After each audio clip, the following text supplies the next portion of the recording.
আমাদের প্রিয় নবী সাল্লাল্লাহু আলাইহি ওয়াসাল্লামের শৈশব কেমন কেটেছে এবং তার মহীয়সী মায়ের ইন্তেকালের পর কে তার লালন পালন করেছেন চলুন জেনে নিই। আমাদের প্রিয় নবী সাল্লাল্লাহু আলাইহি ওয়াসাল্লাম শিশুদের মতো খেলতেন ঠিকই, অন্য শিশুরা যখন মূর্তির সামনে খেলত বা মূর্তি পূজার অনুকরণ করত, একদিন বিবি আমেনা রাদিয়াল্লাহু দেখলেন যে কিছু শিশু কাবার কাছে তাদের ছোট ছোট হাত দিয়ে মূর্তিগুলোকে স্পর্শ করছে, কিন্তু মুহাম্মদ সাল্লাল্লাহু আলাইহি ওয়াসাল্লাম একটু দূরে দাঁড়িয়ে।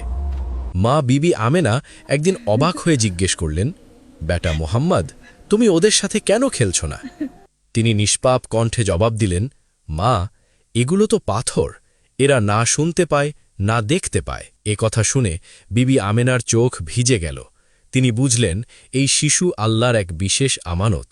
নবীজির বয়স যখন ৬ বছর, মা আমেনা তাকে নিয়ে বাবার কবর জিয়ারতের জন্য মদিনায় গেলেন।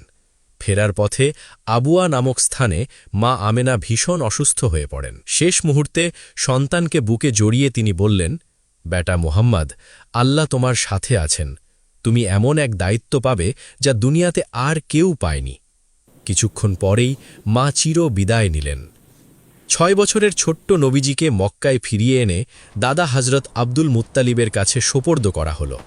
দাদা তাকে কোলে তুলে নিয়ে বললেন, বেটা, এটি তোমার রবের পরীক্ষা, ঘাবড়াবে না, তোমার রব প্রতি মুহূর্তে তোমার সহায় হবেন। শিক্ষা: যখন দুনিয়ার সব অবলম্বন শেষ হয়ে যায়, তখনও আল্লাহ তার বান্দাকে একা ছাড়েন না। আমাদের প্রিয় নবী সাল্লাল্লাহু আলাইহি ওয়াসাল্লাম এর সবচেয়ে বড় প্রমাণ। সুবহানাল্লাহ।